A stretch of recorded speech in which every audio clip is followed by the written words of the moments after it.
শিক্ষা দাও। তোমাকে নমস্কার। আমাকে মোহ রক্ষা করো, আমাকে পরিত্যাগ করিও না, আমাকে বিনাশ করিও না। হে দেব, হে পিতা, পাপ সকল মার্জনা করো, যাহা কল্যাণ তাহা আমাদের মধ্যে প্রেরণ করো। তুমি যে সুখকর, কল্যাণকর, সুখ কল্যাণের আকর, কল্যাণ ও কল্যাণতর, তোমাকে নমস্কার।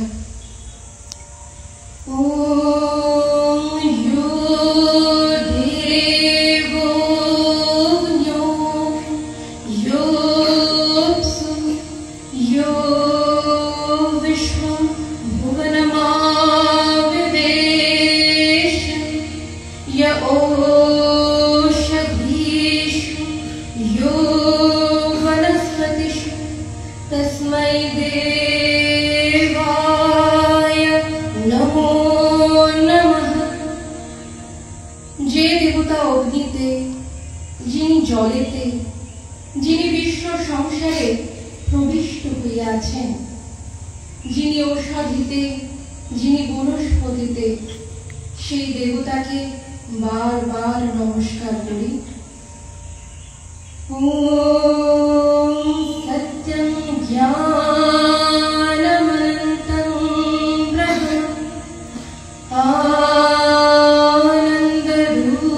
আনন্দরূপমৃতং যদ্বিভাতি শান্তং শিবমদ্বৈতম।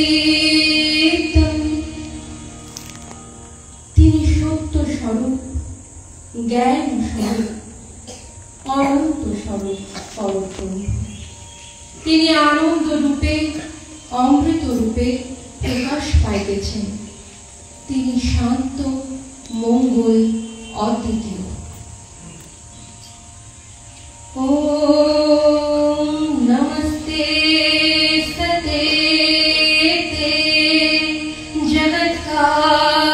জগৎকারণায়, নমস্তে চিতে সর্বলোকাশ্রয়ায়, নমো অদ্বৈততত্ত্বায় মুক্তিপ্রদায়, নমো ব্রহ্মণে ব্যাপিনে শাশ্বতায়,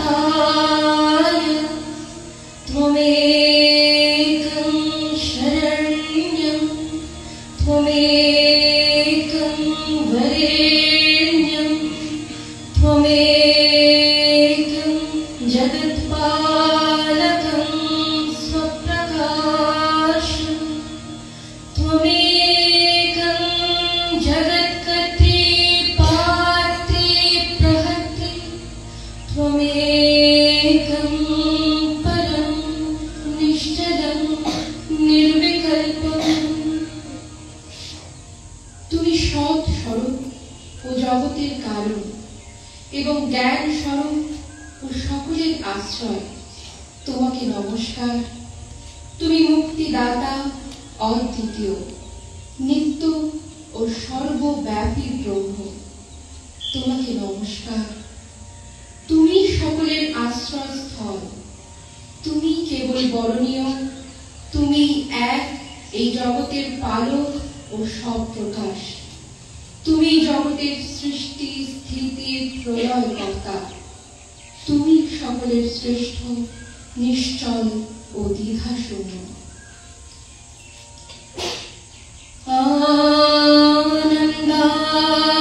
আনন্দাধ্যেব খল্বিমানি ভূতানি জায়ন্তে,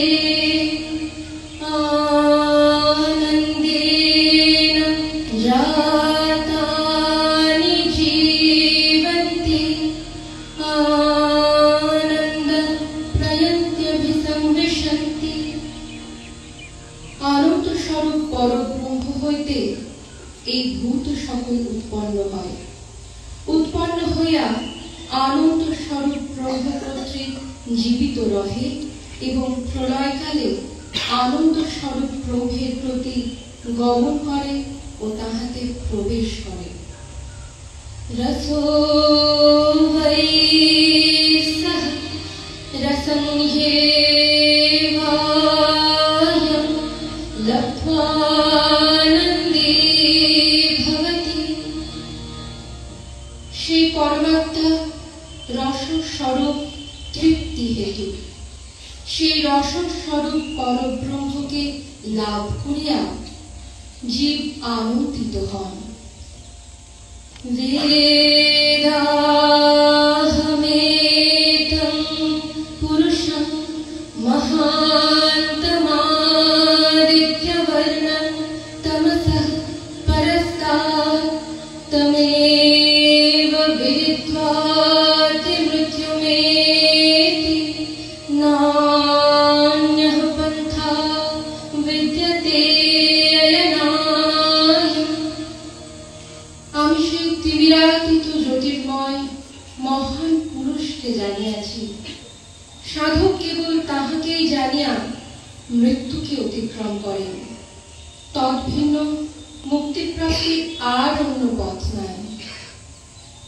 ত্বামিদ্ধি হবামহে অব্যক্ত গায়ত্রী ছন্দ ছন্দাংসি ভুবনব্রূহি। কলাপথের ক্ষুদ্র পথিক আমরা, তাই মহাগুরু তোমাকে আবাহন করি, আমাদিগকে দীক্ষা দাও, মহৎ করো। গায়ত্রীতেও ব্যক্ত হয় নাই যে মহাছন্দ, তাহা রূপ পাইয়াছে তোমার শিল্পে। বিশ্বশিল্পের সেই মূল ছন্দ তুমি আমাদিগকে শোনাও।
আজ আমরা সম্মিলিত হয়েছি আমাদের আশ্রমের গুরুর জন্মদিনে তার উদ্দেশ্যে বিনম্র প্রণাম নিবেদন করবার জন্য।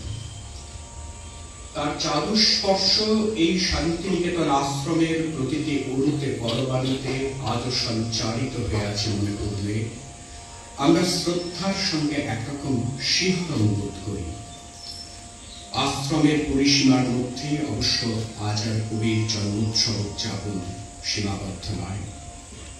তার লোকোত্তর প্রতিভার প্রতি বিস্ময় বশত সমগ্র বিশ্ব এখন তার উদ্দেশ্যে সশ্রদ্ধ প্রণতি জানায় এই দিনে।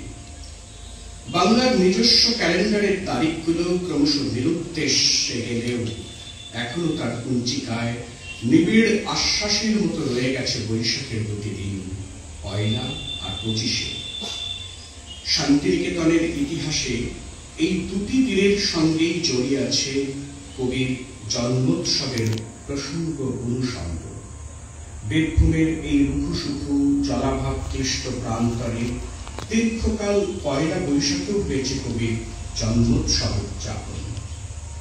আশ্রমে জন্মোৎসব পালনের আয়োজনের এই ইতিহাস থেকে আমরা বুঝতে পারি বৈশাখের এই দুটি দিনের মধ্য দিয়ে কবিকে প্রণাম জানানো হতো চির নূতনের প্রতিভু ব্যক্তিত্বকে প্রণতি জানাতে। দুটি দিন সমাপতিত হতো একটি লক্ষ্যে, সে হল নতুন জীবনের অভ্যুত্থান। কবির প্রয়াণের পর ২২শে শ্রাবণ দিনটিকেই যে বৃক্ষরোপণের নির্দিষ্ট তারিখ হিসেবে ধার্য করা হয় আশ্রমে, সেও মরণের স্মরণিকা হিসেবে নয়, নবীন প্রাণের উদ্বোধনের অঙ্গীকারে দিনটিকে গ্রহণ করবার আকাঙ্ক্ষায়। মৃত্যুকেও শান্তিনিকেতন দেখেছে জীবনের উপক্রমণিকা হিসেবে, নিঃশেষ শূন্যতা হিসেবে নয়। এই দৃষ্টি শান্তিনিকেতন পেয়েছে তার গুরুর কাছ থেকে। রবীন্দ্রনাথ আমাদের সেই পরশমণি, সেই রূপ কথাতুল্য চরত্বনাশা জীবনকাঠি, যিনি আমাদের গোচরে ও অগোচরে আজও নিরন্তর প্রাণিত করে চলেছেন। সেই হিসাবে ২৫শে বৈশাখ যেন নিতান্ত এক সময়ের প্রতীক। প্রতিটি দিনে, প্রতিটি ক্ষণেই যিনি স্মরণযোগ্য, তাকে একটি দিনের বিশেষ উপলক্ষে প্রণতি জানানোর অবকাশ শুধু এই ২৫শে বৈশাখ। তবুও অস্বীকার করা যায় না ২৫শে বৈশাখের মধুময় আশ্চর্য সকাল একটা নির্মল উৎসবের বার্তা নিয়ে উপস্থিত হয় আমাদের চেতনায়। আমাদের ব্যক্তিগত ও সামূহিক স্মৃতি ও সত্তায় সে মিশে থাকে ওতপ্রোত। আমাদের চৈতন্যের গুহার আধারে বন্দিনী একটা ঝর্ণা সহসা যেন রবির করপরশে শতমুখে কথা কয়ে ওঠে। এই উদযাপনেরও একটা মূল্য আছে নিশ্চয়। বাংলা ১৩১৭ অর্থাৎ ১৯১০ সালের ২৫শে বৈশাখ শান্তিনিকেতন আশ্রমে কবির জন্মোৎসবের আয়োজন হয় প্রথমবার। সেদিনের অনুষ্ঠানের পর প্রিয়ম্বদা দেবীকে কবি লিখেছিলেন, আজ এখানে আমার জন্মদিনের উৎসব হয়ে গেল। আমার যে একটা জন্মদিন আছে সে কথা ভুলে গিয়েছিল। বহুকাল হয়ে গেল যখন আত্মীয় পরিজনের স্নেহের মধ্যে এই উৎসব হতো, কিন্তু সে যেন জন্মান্তরের কথা। আজ মনে হলো আর এক ক্ষেত্রে নব জন্ম লাভ করেছি। এই আমার মঙ্গল লোকে নূতন জন্মলাভ। ঈশ্বর আমার এই জন্মকে সার্থক করুন, এই প্রার্থনা করি।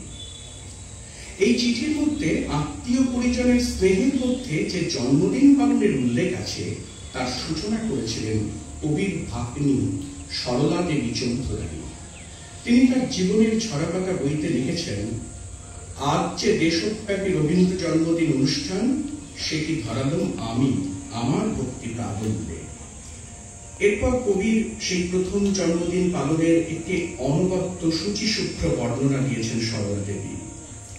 তার ঘরে তার বিছানার কাছে গিয়ে বাড়ির বকুল ফুলের নিজের হাতে গাঁথা মালা ও বাজার থেকে আনানো বেল ফুলের মালার সঙ্গে অন্যান্য ফুল ও একজোড়া ধুতি চাদর তার পায়ের কাছে রেখে প্রণাম করে তাকে জাগিয়ে দিল। ৪৯ 49 নম্বর পার্ক স্ট্রিটে মেজদাদা সত্যেন্দ্রনাথের বাসায় 1887 সালে অনুষ্ঠিত এই প্রথম জন্মদিন পালন হল কবির জীবনের 26টা বছর অতিক্রান্ত হওয়ার পর। তার 4 বছর বাদে 1891 সালে ঠাকুরবাড়ির পারিবারিক গণ্ডির মধ্যে তার আরো একটি জন্মদিন উদযাপনের তথ্য পাওয়া যায়।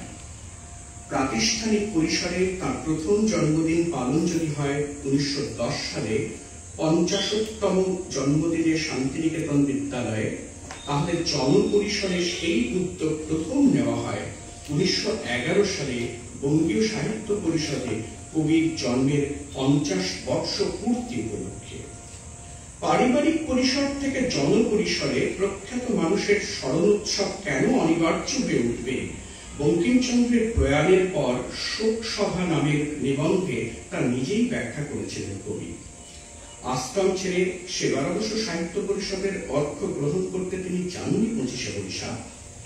যদুনাথ সরকারকে একটি চিঠিতে তিনি লিখেছিলেন, আমার 25শে বৈশাখের উৎসব এখানকার ছেলেরা করিবে, সে সময় কলিকাতায় যাইতে পারিব না।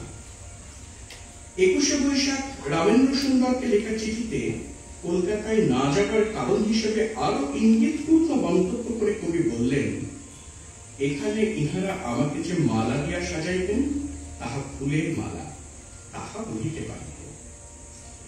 শান্তিনিকেতনের ছাত্র শিক্ষকদের আত্মীয়তা ও আন্তরিকতার মধ্যে কবি যে তাঁর জন্মদিনে বিশেষ আনন্দ লাভ করেছিলেন তা উল্লেখ করেছেন প্রিয়ম্বদা দেবীকে লেখা আরেকটি চিঠিতে। বোঝা যায় জন্মদিন উদযাপনের ঘনঘটা নয়, আন্তরিকতায় ছিল কবির প্রার্থিত। কারণ আরো অনেক কিছুর মতো জন্মদিন উদযাপন বিষয় ছিল তার একটি নিজস্ব ভাবনা। লক্ষণীয়, শান্তিনিকেতনের প্রথম জন্মোৎসব পালনকে কবির মনে হয়েছিল আর এক ক্ষেত্রে নবজন্মদান। জন্মদিন পালনের তাৎপর্যকে কবির অভিপ্রায় অনুযায়ী ব্যাখ্যা করতে হলে মনে আসে তারই রচিত ফাল্গুনী নাটকের চন্দ্রহাসের সেই বিস্ময় বিমুগ্ধ সংলাপটি, তবে তুমি চিরকালে। পলায়ন পর মুহূর্তেই জীবনে প্রতিটি মানুষকে জানতে হয় নতুন করে জন্মলাভের মন্ত্র। নতুন পর্বে, নতুন ব্রতে, নতুন ভূমিকায় ফিরে ফিরে হয় তার জন্ম। এই যে দুর্লভ মানব জীবন, তার জন্য মানুষ তার জীবন দেবতার কাছে কৃতজ্ঞতা জ্ঞাপনের অবকাশ হয় জন্মদিনে। জন্মদিনকে তিনি কি চোখে দেখতেন তার পরিচয় পাওয়া যায় স্নেহভাজন রমা দেবীকে তার জন্মদিন উপলক্ষে লেখা কবির একটি কবিতায়। কবি লিখছেন, আজি তব জন্মদিনে এই কথা করাবো স্মরণ, জয় করে নিতে হয় আপনার জীবন মরণ, আপন অক্লান্ত বলে দিনে দিনে। যা পেয়েছ দান তার মূল্য দিতে হবে তাহারে সম্মান, নিত্য তব নির্মল নিষ্ঠায়। নহে ভোগ নহে খেলা, এ জীবন নহে কালস্রোতে ভাসাইতে ফেলা, খেয়ালের পাল তুলে আপনারে দীপ করি জালো। দুর্গম সংসার পথে অন্ধকারে দিতে হবে আলো, সত্য লক্ষ্যে যেতে হবে অসত্যের বিঘ্ন করি দূর। জীবনের বিনাতন্ত্রে বেসুরে আনিতে হবে সুর। জীবনের বিনাতন্ত্রে বেসুরে সুর আনার মন্ত্র জানতেন বলেই বোধহয় অন্নদাশঙ্কর রবীন্দ্রনাথকে বলেছিলেন জীবন শিল্পী। জন্মদিনকে কে কিভাবে দেখবেন তা নির্ভর করে ব্যক্তি বিশেষের জীবন দর্শনের উপর। কবির সমসাময়িক আরেক কবি দ্বিজেন্দ্রলাল রায়ের ইংরেজি কাব্যগ্রন্থ the lyrics of India a birthday ode কবিতার প্রথম চরণটি ছিল এইরকম, one more year is dead and gone। পক্ষান্তরে রবীন্দ্রনাথ তার স্ফুলিঙ্গ কাব্যে লিখেছেন, জন্মদিন আসে বারে বারে মনে করা বারে, এ জীবন নিত্যই নূতন, প্রতি প্রাতে আলোকিত পুলকিত দিনের মতন। জন্মদিনের এখানে গভীর তাৎপর্য কিভাবে উদযাপন করলে তবে তার মতো অলক সামান্য প্রতিভার প্রতি আমাদের প্রকৃত শ্রদ্ধা নিবেদন করা হয়, তা আমাদের গভীর বিবেচনা বোধের পরীক্ষা তো বটেই। 1910 সালে শান্তিনিকেতনে অনুষ্ঠিত ওই প্রথম জন্মোৎসবের দিন আশ্রমের বালকদের উদ্দেশ্যে গুরুদেব বলেছিলেন, শিশুর প্রথম জন্মে যেদিন তার আত্মীয়রা আনন্দ ধ্বনিতে বলেছিল তোমাকে আমরা পেয়েছি, সেই দিনে ধীরে ধীরে বৎসরে বৎসরে ওই একই কথা আওড়াতে চায় যে তোমাকে আমরা পেয়েছি, তোমাকে পাওয়ায় আমাদের সৌভাগ্য, তোমাকে পাওয়ায় আমাদের আনন্দ, কেননা তুমি যে আমাদের আপন, তোমাকে পাওয়াতে আমরা আপনাকে অধিক করে পেয়েছি।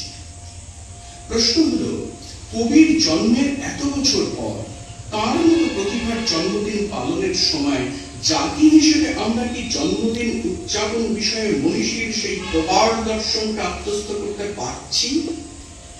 1931 সালের 2রা অক্টোবর এই মন্দিরে গান্ধীজির জন্মদিন উপলক্ষে প্রদত্ত ভাষণে কবি বলেছিলেন, আধুনিক কালের এই রকমের উৎসব অনেকখানি বাহ্য অভ্যাসের মধ্যে দাঁড়িয়েছে, খানিকটা ছুটি ও অনেকখানি উত্তেজনা দিয়ে এটা তৈরি।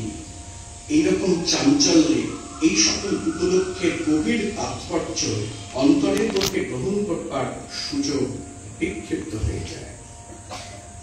তাকে পেয়েছি, তাকে আপন বলে জেনেছি, এই কথাকে আমরা ফলক করে বলতে পারবো তার জন্মদিনেও, যদি জাতি হিসেবে অধিকাংশ ক্ষেত্রে তাকে পূজার চলে ভুলেই থাকি। এই সংশয়টি জন্মেছিল তার মনেও। তা না হলে কেনই বা জীবন সায়ান্নে উপনীত হয়ে নবজাতক কাব্যের জন্মদিন কবিতায় কবি আমাদের উদ্দেশ্যে বলবেন, তোমরা রচিলে যারে নানা অলঙ্কারে, তারে তো চিনিনে আমি, চেনেন না মোর অন্তর্যামী, তোমাদের স্বাক্ষরিত সেই মোর নামের প্রতিমা, বিধাতার সৃষ্টি সেবা তোমাদের দৃষ্টির বাইরে। রবীন্দ্রনাথ কি মোটের উপর বাঙালির কাছে হয়ে রইলেন কেবলই পাঠকে স্ট্যাচুবদ্ধ এক নামের প্রতিমা? বিষ্ণুতে যেমন কবিতায় বলেছিলেন, তুমি কি কেবলই স্মৃতি, শুধু এক উপলক্ষ কবি? তুমি শুধু 25শে বৈশাখ আর 22শে শ্রাবণ?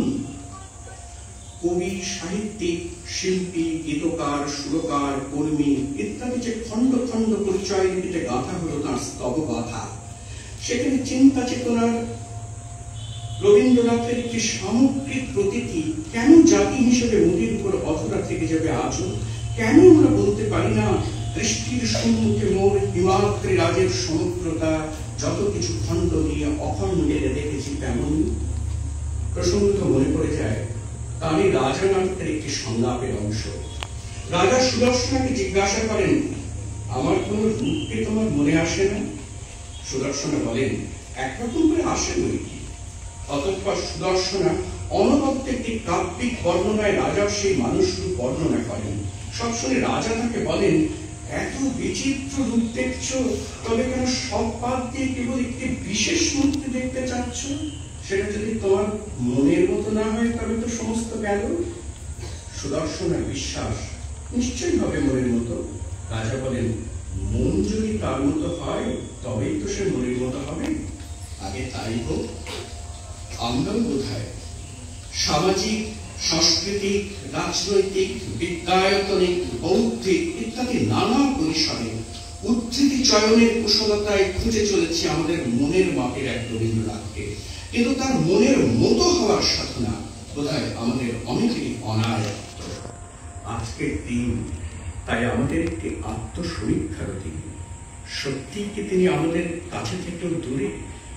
আজ আমরা সদর্থকভাবে এবং আন্তরিকভাবে চিন্তা করব এই প্রশ্নটি, প্রার্থনা করব তার জন্মদিনে উদ্বোধিত হোক আমাদের চৈতন্য, উন্মিলিত হোক তার চিন্তা অনুধাবনের অনাবিল সত্য দৃষ্টি।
আজকাল একটা কথা ইতিউতি খুব শোনা যায়, রবীন্দ্র